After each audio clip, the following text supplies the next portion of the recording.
చిన్నారులు బాగున్నారా? ఈరోజు మీకు బుట్టలో పిట్ట ఏమైంది అనే చిన్న కథ చెప్తాను, వినండి. రామాపురం అనే గ్రామంలో భద్రయ్య అనే భూస్వామి ఉండేవాడు. ఆయనకి చాలా తెలివైన వాడినని నమ్మకం. తన దగ్గర పనిచేసే నౌకర్ల దగ్గర వాటిని ప్రదర్శించి వాళ్ళను ఎగతాళి చేస్తుండేవాడు. ఓసారి భద్రయ్య పొలంలో ఉండగా పొరుగురు నుంచి ఒకరు వచ్చి ఓ బుట్టలో కోడికూర, ద్రాక్షారసం అందించాడు. భద్రయ్య అటుగా వెళ్తున్న బుజ్జి అనే నౌకరు కుర్రాడిని పిలిచి, ఏరా బుజ్జిగా, ఇలారా, ఈ బుట్ట తీసుకెళ్ళి మా ఇంట్లో ఇచ్చిరా. జాగ్రత్త రోయ్, మధ్యలో మూత తీయకు, అందులో ఒక పిట్ట, ఒక సీసాడు విషం ఉన్నాయి. పిట్ట ఎగిరితే కష్టం, జాగ్రత్త అన్నాడు. అలాగే దొర అంటూ బుజ్జి బుట్టను నెత్తి మీద పెట్టుకొని బయలుదేరి వెళ్ళాడు. మిగతా వాళ్లతో భద్రయ్య పకపకా నవ్వుతూ ఇలా చెబితే మధ్యలో మూత తీసి చూడడు, ఎలా ఉంది నా ఆలోచన అన్నాడు.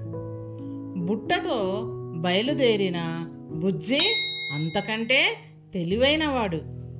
యజమాని అలా చెప్పాడంటే బుట్టలో ఇంకేవో ఉన్నాయన్నమాట అనుకున్నాడు. ఓ చెట్టు కింద ఆగి ఆతృతతో బుట్ట మూత తీశాడు. కోడికూర వాసన గుమగుమలాడింది. సీసాలో ద్రాక్షారసం కనిపించింది. వాటిని చూడగానే నోరూరిన బుజ్జి రెండో ఆలోచన చేయకుండా కోడికూర తినేశాడు, ద్రాక్షారసం తాగేసి చక్కా పోయాడు. పొలం పని అయిపోయాక ఇంటికి వెళ్ళిన భద్రయ్యకి బుట్ట చేరలేదన్న విషయం తెలిసింది. ఆయన వెంటనే కోపంగా పొలం దగ్గరికి పోయి చూస్తే ఈ తుంటరి బుజ్జి గుర్రె పెట్టి నిద్రపోతూ కనిపించాడు. ఒరేయ్ బుజ్జిగా, లేరా అంటూ భద్రయ్య గద్దించాడు.